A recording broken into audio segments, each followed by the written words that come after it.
En football, c'est un grand match qui se joue aujourd'hui et en ce moment au Parc des Princes. Pour le moment, Paris Saint-Germain mène devant Bordeaux par 1-0. Le résumé à la fin de ce journal. La commande d'un paquebot de 2500 lits signé aujourd'hui entre les chantiers de l'Atlantique et la Norvège. Le malaise chez les socialistes du Nord semble avoir fait place ce soir à une volonté de calmer le jeu. Pierre Mauroy le confirmera. C'est le dialogue de Tours où Américains et Soviétiques utilisent pour cette conférence d'Helsinki des arguments très contradictoires.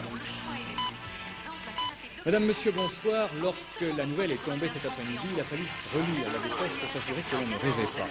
La Norvège commande à la France le plus gros navire de croisière du monde. L'accord a été signé cet après-midi à Oslo. La Norvège qui nous avait acheté le France et l'avait transformé en navire de croisière, eh bien, ce sont les chantiers de l'Atlantique à Saint-Nazaire qui vont se mettre à l'ouvrage. Le paquebot de 2500 lits entrera directement en concurrence avec le France à la fin de l'année 1987 dans la mer des Caraïbes. Mais voici le détail de cette étonnante histoire, Hélène Rizacher. Un contrat de 150 millions de dollars, des travaux d'une ampleur telle que les chantiers de l'Atlantique n'en avaient pas vu depuis 4 ans. Ce paquebot de croisière géant sera sensiblement de la même taille que l'Ex-France, plus de 300 mètres de long. À bord, 2550 couchettes, et puis les salons, les bars, les restaurants. Une belle victoire pour les Français qui étaient en concurrence durant les longs mois de négociations avec un chantier finlandais et un suédois. C'est un contrat qui a été très difficile à obtenir et qui est un grand succès parce que cet armement, qui est un armement mondial très connu dans le domaine de la croisière, avait fait construire tous ces bateaux précédents dans des chantiers nordiques et qu'il a fallu lui inspirer confiance. Véritable bouée de sauvetage pour la construction navale en crise depuis quelques années, ce contrat représente 4 millions d'heures de travail pour les chantiers de Saint-Nazaire et 3 millions pour les sous-traitants de la région. Les travaux commencent en mars prochain, lancement du bateau, fin 87. Cette commande, c'est à la fois un espoir, parce que si on réussit ce bateau, c'est une référence importante pour l'avenir. C'est également un risque, parce qu'il faut le réussir et que c'est un contrat difficile, tant dans le domaine du coût de la construction que dans le domaine du délai, qui va être très difficile à tenir et qui nécessite que l'ensemble du personnel se crache dans les mains. Pourtant, cette belle commande ne remet pas en cause la réduction d'effectifs du chantier de 5600 à 5100 personnes prévue fin 86. La Renault Super 5 a donc battu la Peugeot 205, un match bien hexagonal qui ne s'est pas déroulé sur le macadam, mais à la porte des concessionnaires. La petite Peugeot était jusqu'au début de ce mois de juillet la voiture la plus vendue en France. Et bien, depuis quelques jours, c'est la petite Renault qui lui a ravi ce titre, avec une avance d'un peu plus de 600 exemplaires. 13% du marché pour la R5, 12% pour la 205. Pourtant, les jeux étaient loin d'être faits au début de cette année, c'est ce que nous explique Hélène Erlins. Excellente, elle est bien plus moderne que l'ancienne et la tenue de route est superbe. Lancée en octobre 84, la Super 5 avait pour but principal de contrecarrer le succès foudroyant de la 205. La régie ne voulait pas trop s'éloigner de la classique R5, mais tout en créant un nouveau modèle. Cela ressemble à une R5, mais attention, ce n'est pas une R5. Seulement voilà, le succès commercial de la Super 5 ne fut pas immédiat. 2 raisons à cela. Sa sortie en version 3 portes fut boudée, et puis elle ressemblait trop à sa petite sœur. Adieu monde cruel n'a pas ému les Français. Ils voyaient plutôt un lifting qu'une seconde naissance. Il fallait donc changer de politique et en mai dernier, l'arrivée de la version 5 portes fut le second départ de la Super 5. Résultat, un lancement commercial morose, puis une très bonne tenue de route, car les ventes de la Super 5 viennent de rattraper, voire de légèrement dépasser celles de la 205. Un jeu très serré entre elles, car elles ont sensiblement les mêmes qualités, et puis surtout, elles s'adressent toutes les deux au même marché.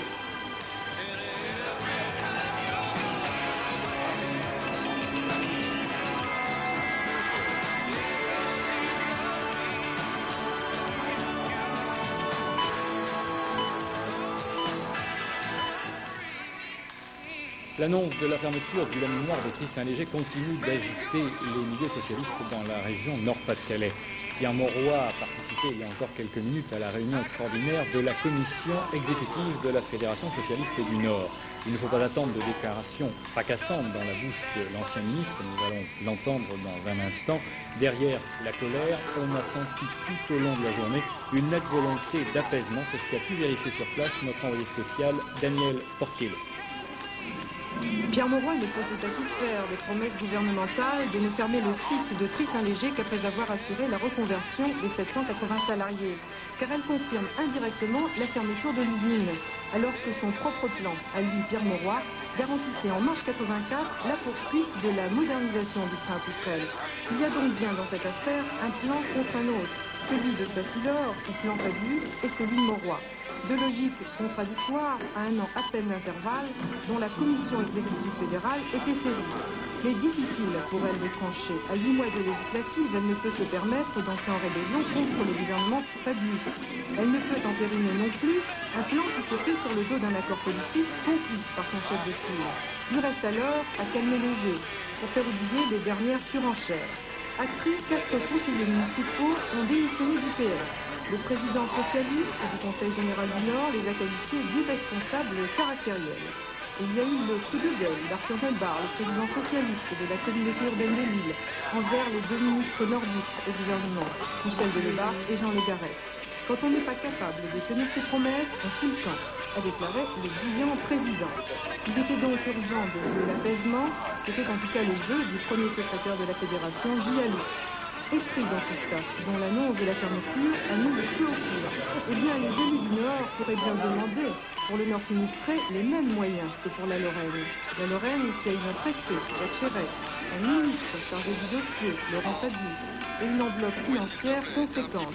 Alors pourquoi y aurait-il 2 poids et 2 mesures, murmure-t-on ici en coulisses? Oui, cette volonté d'apaisement, on va en avoir un exemple dans un instant avec la déclaration que Pierre Mauroy vient de faire à notre envoyé spécial Daniel Sportiello. C'était il y a quelques secondes. À 8h30, la commission exécutive fédérale du Nord a jugé inacceptable les propositions de Stassylor et du Message, qui brutalement et sans concertation confie les mesures annoncées hier par les plus hautes autorités de la République. C'est dans ces conditions que les élus socialistes du Nord ont pris acte de la volonté positive du Premier ministre, confirmée aujourd'hui encore à M. Noël Joseph, président du Conseil régional du Nord-Pas-de-Calais, de maintenir l'activité du train à poutrelle monumental de Trie-Saint-Léger, tant que les 770 emplois industriels supplémentaires n'auront pas été effectivement créés comme l'annonce. La fermeture du train à poutrelle de Trie-Saint-Léger n'est plus d'actualité. Voilà le fait. Le retour à la vie normale a été tellement rapide à l'annonce de la libération de Georges Crezan hier soir que les observateurs détectés sur place par les gazettes se demandent s'il s'est vraiment passé quelque chose depuis une semaine dans cette île des Caraïbes. Et ceux qui connaissent bien la Guadeloupe assurent que ce n'est pas la première fois que la température politique descend aussi vite qu'elle avait grimpé. En revanche, les choses se sont tendues en Nouvelle-Calédonie dans la soirée d'hier. Le village de Thio a été le théâtre de violents affrontements. Des gendarmes ont été pris à partie par des militants du FLNKS. Attaqués à coups de sabre et de hache, les forces de l'ordre ont répliqué à coups de grenades lacrymogènes. Et puis un peu plus loin, à Thio Mission, la gendarmerie a dû utiliser un pistolet mitrailleur pour répondre à des jets de bâtons de dynamite. La conférence d'Helsinki, édition 85, a bien débuté ce matin dans la capitale finlandaise, mais on est tenté de se demander ce soir si elle va servir à quelque chose. C'est en effet un véritable dialogue de sourds que se tiennent les soviétiques et les américains. Après avoir chauffé l'opinion internationale hier par des propositions alléchantes, M. Schulz et M. Shevardnadze sont passés à la phase offensive. À Helsinki, notre envoyé spécial, Mimone Interman, les a vus opposer leurs arguments, non-respect des droits de l'homme d'un côté, réarmement de l'autre. Comme des boxeurs, c'est la première fois qu'ils se rencontrent, une poignée de main avant l'affrontement. D'un côté, M. Shevardnadze, le nouveau chef de la diplomatie soviétique, souriant. De l'autre, George Schulz, secrétaire d'État américain. Il n'y aura pas de surprise. Le soviétique va parler problème de sécurité, l'américain, violation des droits de l'homme. Un dialogue de sourds, une atmosphère tendue, deux visions du monde. Conviés à cet échange de propos froids, 33 pays spectateurs. L'Europe ne joue ici qu'un rôle secondaire. Dans un discours aux tonalités très orthodoxes, le ministre soviétique des Affaires étrangères a réglé d'une phrase les critiques sur le non-respect de la troisième corbeille de l'acte final de 1975, celle de la libre circulation des hommes et des idées. En Union soviétique, a dit M. Shevardnadze, les droits et les libertés sont garantis dans leur plénitude. Madame Sharansky, l'épouse du mathématicien condamné à 13 ans de camp, aurait voulu dire le contraire. Elle a été refoulée à l'entrée de la conférence. Ironie de l'histoire, Georges Schulz, qui il y a 10 ans, en pleine période de détente, en tant qu'homme d'affaires, préconisait en priorité un développement des relations économiques avec l'URSS, Georges Schulz se fait aujourd'hui l'apôtre farouche des droits de l'homme. Cet échec d'Helsinki au niveau des droits de l'homme, le ministre français des Relations extérieures Roland Dumas l'a constaté lui aussi, tout en adoptant une position pragmatique. La France, a dit M. Dumas, est prête à accueillir une conférence sur les familles séparées. Ce 10e anniversaire des accords d'Helsinki marque le temps de désillusion. La détente, telle qu'elle fut pratiquée, s'est révélée être trop souvent un marché de dupes. Et d'ailleurs, le mot détente n'a même pas été prononcé ici. Dans ce climat de morosité, l'Europe, divisée et inquiète, constate une chose, c'est qu'elle a du mal à maîtriser son avenir et son équilibre entre les deux camps. Helsinki, Memona Infernal, soir 3. Et les choses se tendent également entre les États-Unis et l'Afrique du Sud, puisqu'on vient d'apprendre que l'Afrique du Sud avait rappelé en consultation son ambassadeur à Washington. Ça vient d'être annoncé par le porte-parole du ministre sud-africain des Affaires étrangères. En Israël, un nouvel attentat a visé aujourd'hui un employé civil de l'administration militaire. Il a été abattu par balle à Naplouse, où l'armée a imposé immédiatement un couvre-feu. C'est une action qui survient dans un climat plutôt lourd, après les déclarations du gouvernement assurant qu'il allait intensifier sa lutte contre le terrorisme. Le lancement la nuit dernière de la navette Challenger n'est pas une réussite. Après avoir évité un plongeon qui n'aurait pu être humiliant dans la Méditerranée, les responsables de cette 19e mission ont passé la journée à se faire les cheveux blancs tant les incidents se sont succédés. Voici le détail avec Véronique Bonnet. Il s'en est fallu de peu que Challenger n'atterrisse sans catastrophe en Crète. 6 minutes après le décollage, la turbine du moteur numéro 1 de la navette se met à surchauffer et l'ordinateur, automatiquement, pour éviter une explosion possible, arrête ce moteur. Immédiatement, l'équipage cherche à atteindre, avec les deux moteurs qui restent, une orbite plus basse que celle prévue au départ. Mais, seconde alerte, le moteur numéro 2 donne à son tour des signes de surchauffe. Le commandant Fullerton décide alors de couper le capteur de surchauffe pour éviter que l'ordinateur n'arrête ce deuxième moteur. C'était le seul moyen pour que Challenger atteigne sur deux pattes, en quelque sorte, une orbite opérationnelle. Malgré ce début de vol dramatique, l'équipage se met au travail peu de temps après le décollage, sortant les instruments de Spacelab hors de la soute. Programme, l'étude des radiations solaires, les radiations infrarouges de la Voie lactée, le déséquilibre minéral chez les humains en apesanteur. Retour prévu, si tout se passe bien, lundi 5 août, sur la base d'Edwards, en Californie. On l'oublie quelquefois, mais juillet est en France le mois des moissons. Et cette année, les moissons seront bonnes. L'Office des céréales a révélé aujourd'hui ses prévisions. Nous allons produire près de 28,5 millions de tonnes de blé, 11 millions de tonnes d'orge. Sans atteindre le niveau record de l'année dernière, ces chiffres ne peuvent que réjouir les professionnels.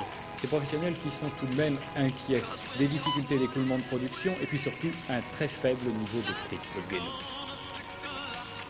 Au sud de la Loire, la moisson est une affaire pratiquement réglée. Au nord, les colzas et les orges ont été battus, reste le blé. Mais déjà, on prévoit une excellente récolte. 85 sera encore une très bonne année, une très belle moisson pour la France. Mais sans atteindre le record exceptionnel de l'année 84. Cette année, nous allons donc retrouver un niveau plus normal, mais quand même nettement supérieur à toutes les années précédentes, les meilleures années de la France. Pour le blé, on s'attend à un rendement moyen de 60 quintaux à l'hectare. Un résultat inférieur de 10% à l'année passée, mais supérieur à la moyenne. La production est estimée à 28 millions de tonnes, contre 32 en 84. L'orge cette année est d'excellente qualité, avec un rendement de 50 quintaux. Quant aux oléagineux, la récolte sera en légère augmentation. On les devra surtout au tournesol, auquel se convertissent de plus en plus d'agriculteurs. Au total, la moisson 85 sera encore très bonne. L'ONIC l'estime à 50 millions de tonnes, soit 10% environ de moins que le record de 84. Reste que cette année, les prix des céréales sont à la baisse. Il est certain que nous sommes dans une situation qui n'est pas, à mon sens, normale, puisque les prix, ce qu'on appelle les prix directeurs, les prix fixés à Bruxelles, conditions que vous savez, sont stabilisées. Donc normalement, il ne devrait pas y avoir de récolte. En plus, la récolte est vraiment moins abondante que l'année dernière. Il n'en reste pas moins que les premières transactions que nous connaissons se font à des niveaux anormalement bas. Ils sont encore inférieurs à l'année dernière et pourtant, déjà l'année dernière, nous avions connu une baisse de prix importante. Les prix ne sont jamais tombés aussi bas depuis 30 ans. 118 francs le quintal contre 132 en 1983 par exemple. Devant cette situation, les céréaliers envisagent de faire de la grève des ventes pour peser sur Bruxelles. La communauté, quant à elle, devra dépenser beaucoup d'argent pour soutenir les cours et préserver le revenu de ses agriculteurs. Il arrive souvent qu'une information soit donnée sans que l'on sache savoir quelles circonstances elle a bien pu avoir sur la vie de ceux qui sont concernés au premier chef. Un exemple entre mille, c'est l'aide au retour des immigrés. Le jour où des décisions sont prises, que se passe-t-il? Chez Michelin, à Clermont-Ferrand, ils sont plusieurs centaines cet été à quitter leur usine définitivement, à prendre le chemin du retour avec femmes, enfants et souvenirs. Les chiffres ne veulent plus dire grand-chose, ce n'est plus de l'économie, du social, c'est tout simplement une histoire. Une histoire comme on n'en a pas souvent l'occasion de raconter. Voici celle de Ruiz, c'est un Clermontois de 10 ans qui va suivre son père au Portugal, son père ex-ouvrier chez Michelin. Cette famille de Portugais ressemble aux milliers d'immigrés qui sont en train de faire leur bagage pour entrer au pays. Quitter la France, la proposition porte officiellement le nom de l'aide publique à la réinsertion sous la forme d'une convention, sont signés les Jacomais, arrivés en France en 1969 directement à Clermont-Ferrand, où Antonio a trouvé du travail chez Michelin. Et si leur seul fils, Louis, 10 ans et demi, qui est né en France, n'est qu'à moitié satisfait de la décision de ses parents, il faut savoir que pour partir, la famille Jacomais percevra plus de 154 000 francs, soit près de 15,5 millions de centimes. Un système valable pour chaque immigré, algérien, tunisien, marocain, portugais, dont l'entreprise a passé un contrat avec l'État. À Clermont-Ferrand, c'est bien sûr la colonie portugaise qui est le plus concernée, les Portugais étant au nombre de 13 000 dans l'agglomération et de 25 000 dans le Puy-de-Dôme. L'entreprise, elle verse plus de la moitié de la somme aux salariés qui partent. Le reste étant à la charge de l'État qui dépensera ainsi, au niveau national, plusieurs milliards de centimes. Dans la capitale auvergnate, c'est essentiellement Michelin qui est au cœur du problème. 7 à 800 immigrés ayant manifesté leur désir de quitter la manufacture. Un retour qui ne se fait pas toujours facilement. Exemple, le frère d'Adilia Jacomais a sa famille et ses amis qui s'en vont, car lui fait partie des Portugais qui ont décidé de rester. Abattu Toulouse par 2-0. Je ne vois pas tout ça. Vous êtes habitué à l'idée de partir, quoi. Si vous ne partez pas, c'est pas très bon. Et vous, 15 millions, vous trouvez que c'est correct, c'est beaucoup, c'est trop peu? 15 millions aujourd'hui, c'est rien. Mais il y en a qui sont déjà regrettés. Hein. Même s'ils ne sont pas partis, il y en a qui sont regrettés. Ah oui, parce que 15 millions, et donc qu'est-ce qu'ils vont faire avec 15 millions, surtout dans les ans du Golfe? C'est l'Office national de l'immigration qui a la charge de ce dossier qui comporte cependant un certain nombre de conditions. Une, le travailleur doit appartenir à une entreprise contrainte de réduire ses effectifs. Et deux, le salarié doit présenter un projet de réinsertion dans son pays d'origine. Ça, la possibilité de retour. Ça c'est sûr, on est certain que quelqu'un qui va toucher 15 millions, puisque c'est la somme moyenne, ne va pas revenir dans 7 ans Il est possible, quelques-uns, elle a envie de retourner dans 7 ans, mais peut-être avant. Il s'agit là en tout cas d'une façon de licencier sans problème, c'est-à-dire sans remous sociaux. Les mauvaises langues insistant aussi sur le fait que les 300 000 immigrés chômeurs en France ne manifestent pas le désir de partir. Enfin, en ce qui concerne les Portugais, très implantés dans certaines communes françaises, il faut savoir qu'un accord stipule qu'ils auront droit à la libre circulation en Europe dans 7 ans seulement, et ce malgré l'intégration de leur pays dans la communauté européenne où le chômage va croissant. L'événement sportif de cette soirée vient tout juste de se terminer. Le match vedette de cette 4e journée de Division 1. C'était sans doute l'un des plus attendus de la saison. Paris Saint-Germain contre Bordeaux, devant 50 000 spectateurs entassés dans le Parc des Princes. Eh bien, c'est Paris qui a gagné par 1-0. Daniel Leclerc va nous raconter comment les choses se sont passées il y a quelques secondes que le match est terminé. Et c'est bien vrai qu'au début de ce match, un homme avait le sourire, le trésorier du Paris Saint-Germain, car il y avait 50 000 spectateurs entassés dans les tribunes du Parc des Princes. Cela fait une bien jolie recette et dès le coup d'envoi, c'est le Paris Saint-Germain qui démarre en fanfare avec un coup de tête de Dominique Rocheteau sur la barre transversale alors que le gardien bordelais Dominique Dropsy était bien battu. Mais les Parisiens sont décidément bien changés en ce début de saison et se sont fait ouvre le score après 15 minutes de jeu par Jean-Marc Pulorget, après un bon travail du Néerlandais Vermeulen. Cela fait plaisir à voir car Jean-Marc Pulorget avait été écarté des terrains durant 18 mois à la suite d'un accident de la circulation routière. 1-0 pour le Paris Saint-Germain après 15 minutes de jeu. Le public a d'ailleurs scandé le nom de Jean-Marc Pulorget.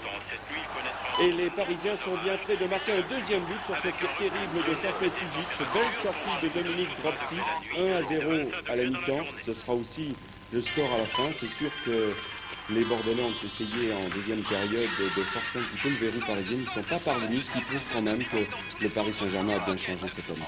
Alors on va pas s'arrêter là, il y avait d'autres matchs. Quels sont les résultats les plus significatifs avant de passer aux différents tableaux qui vont nous donner le score? Mais curieusement, pour cette quatrième journée, les Canadiens n'ont pas été très brillants. Seulement 18 buts, c'est le plus mauvais score depuis le début de la saison. Et une seule victoire à l'extérieur, celle de Monaco à Rennes, alors que le match est en train de se terminer, car il y a eu beaucoup d'inondations sur Rennes et la région, et le terrain était gorgé d'eau. Voici donc l'ensemble des résultats. Beau succès de Toulon face à Metz 2-1. Lens et Toulouse n'ont pu se départager un but partout. Ah là, il y a une erreur. C'est Lens qui a gagné 2-0. Je dis bien Lens qui a gagné 2-0. Il y a aussi une petite erreur sur Nice-Auxerre, c'est un but partout. Monaco, je vous l'ai dit, le match vient de se terminer. Victoire des Monégasques 1-0 à Rennes. Les autres résultats que nous allons maintenant découvrir. Premier succès de Strasbourg aux dépens de Lille, 2-1. Nantes est venu à bout de Bastia sans trop de difficultés, 2-0. Difficile pour les Bastia ce début de saison avec le terrain de Foriani qui était suspendu. Le Havre, le promu, a fait un bon score en prenant le point du match nul à Sochaux en but partout. Courte mais précieuse victoire de Nancy face à Laval, 1-0. Et enfin, Brest réussit à s'imposer face à Marseille 2-1 grâce à 2 buts de son Yougoslave Petrovic. Ce qui nous donne au classement, eh bien cette fois c'est certain. Au début de la troisième journée, on disait bon, Paris Saint-Germain partage un petit peu la première place. Cette fois, le Paris Saint-Germain est seul en tête pour la première fois de son histoire. Premier Paris Saint-Germain, c'est facile le calcul, 4 matchs, 8 points, pas de défaite. Deuxième Toulon, 7 points. Et derrière, on trouve un trio composé de Bordeaux, Lens et Nantes avec 6 points. La prochaine journée, vendredi, on marche galop de chasse. Le temps demain sera toujours nuageux sur une bonne partie du pays, notamment sur la partie nord du pays, vous allez le voir sur cette carte. Et dans l'après-midi, des éclaircies sur la partie ouest et sud-ouest. Quant aux températures, vous allez pouvoir constater qu'elles sont relativement basses pour la saison. Les températures varient pour la plupart du temps entre 22 degrés et 17 degrés. Cette édition est terminée. Demain soir, nous avons rendez-vous à 21h25. Un rendez-vous important puisque vous savez que c'est demain que le Conseil des ministres décide de l'avenir des télévisions privées en France. Nous allons consacrer dans Soir 3 une édition spéciale à cette affaire, savoir notamment combien de chaînes privées nous aurons demain, combien nous pourrons en regarder. Et notre invité sera Georges Filiou, ministre de la Communication. Alors, à demain. Avant de nous séparer, je vous rappelle les titres de cette édition. Bonsoir. De la démocratie, de la République, des intérêts de la France. Le match vedette de la soirée, Paris Saint-Germain bat Bordeaux au Parc des Princes, 1-0. La commande d'un paquebot de 2500 lits finit aujourd'hui entre les sentiers de l'Atlantique et la Norvège. Malaise chez les socialistes du Nord, mais c'est la volonté de calmer le jeu qui a dominé ce soir. Enfin, le dialecte de sourds est utilisé aujourd'hui à Helsinki par les Soviétiques et les Américains pour la première journée de la conférence de la capitale de la Finlande.